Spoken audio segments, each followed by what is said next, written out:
Satan, an Autobiography. Chapter 22, Happy Endings. The greatest stories are those with happy endings. No one really likes an unhappy or scary ending. God doesn't. Even I don't. And I am sure you don't either, especially when the story is the story of your own life. Therefore, you'll be glad to know that the greatest story ever told, the gem of the book you're reading right now, arrives at a happy cornball ending too. Formulaic, yes, but this is God's formula. I can't rewrite it. No doom and gloom, no monsters from outer space, fireballs, or flesh-eating viruses. Sure, that stuff makes for great movies, and I have enjoyed immensely perpetuating those apocalyptic tales. But all fun aside, there is a deeper reason behind why I projected those images into your head. It was so that you could reject the doom and gloom, rise above it, and reach for happiness instead. Over the centuries, you suffered, but you were only spiraling towards disaster because you lacked the knowledge that I've revealed in this book. But now you know everything. No more excuses. Forever starts now. The world has blamed Satan for all the evil in the world for centuries. No more. It's over. Put away the gun. Dismantle the dirty bomb. And get out from underneath the covers. Your world is waiting for you to create it. Oh, before I go, there's one last thing. Chapter 23, my big announcement. A true autobiography is written when a person's life and career is at an end. Unlike celebrities who write their memoirs in their 30s and 40s. How arrogant and pretentious, right? As you know, I've been at this game now for more than 5,000 years. I'm exhausted. Plus, I know that I'm destined to lose in the end. So why drag this genocide, pain, and suffering on any longer? Let's cut to the chase, shall we? Hold on to your hats, kids. I'm retiring. It all makes sense now, doesn't it? The potentially damaging revelations, the candor. Yes, I'm hanging up my hat. I'm ready for my farewell party and my pension plan. After all, I did my job. I did it well. Almost too well. And now I'm done. Finito. Adios. So long, suckers. It's been real. I am not going to drop a meteor on you as I walk out, or coax you into firing a nuclear weapon, or scare the bejesus out of you. Now that I've revealed the rules of the game and my true purpose, all that can come to an end. Everyone will simply read my book and spread the good word with exponential speed. And you will choose on your own to create and enter a new miraculous and loving world, seamlessly, effortlessly, and ridiculously joyful. Epilogue.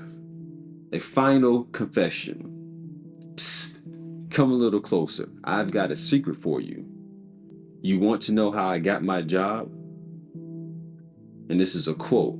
Yes, I'm just a soul whose intentions are good. Oh Lord, please don't let me be misunderstood.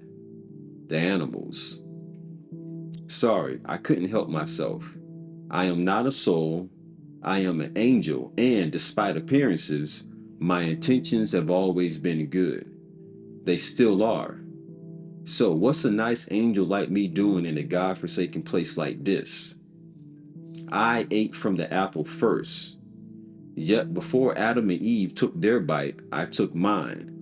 That's why God gave me the job of helping you overcome your shame after Adam and Eve went down that same road. For one thing, I knew their shame all too well. For another, by helping you, I was helping myself. Funny how those universal laws work for everyone, even me.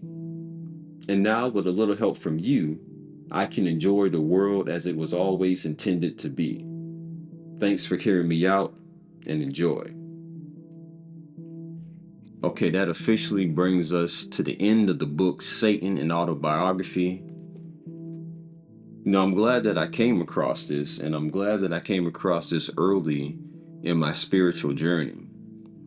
One of the things that I would do to get myself out of the depression that I was in at the time, I would go to the bookstore and just look for whatever stuck out to me.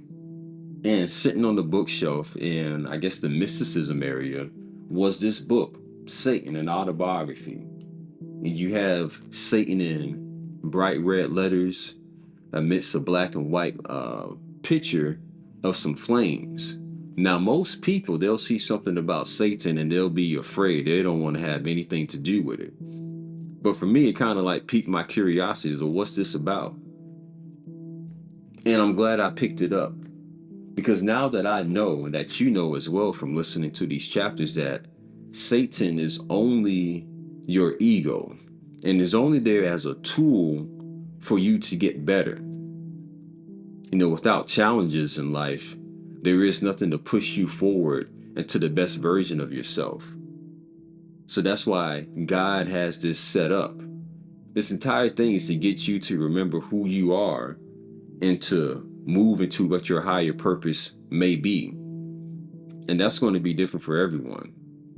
That's the challenge of life, finding out what your higher purpose is. And I guess one of the ways that you can do that is to listen to that doubting voice in your head and tell it, no, you're wrong. And again, one of the questions that people ask, well, how do I know if it's my higher self speaking to me or if it's my ego? Is it Satan? And the best answer that I got was from Phil Valentine.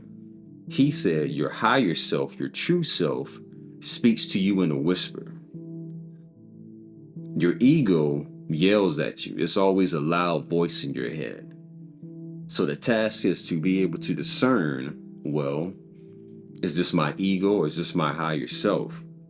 And when we start listening to our higher selves more, you'll be amazed at what you can accomplish. Thank you guys for coming on this journey with me. If you know anyone that could use this information, share these audio recordings with them. Tell them what you thought from it. Let me know in the comments what you've learned along this journey of realizing who Satan is. Thank you guys for tuning in. Make sure you hit the like button, subscribe, and share. And I'll see y'all in the next episode of Ron's Library and Ideas. Peace.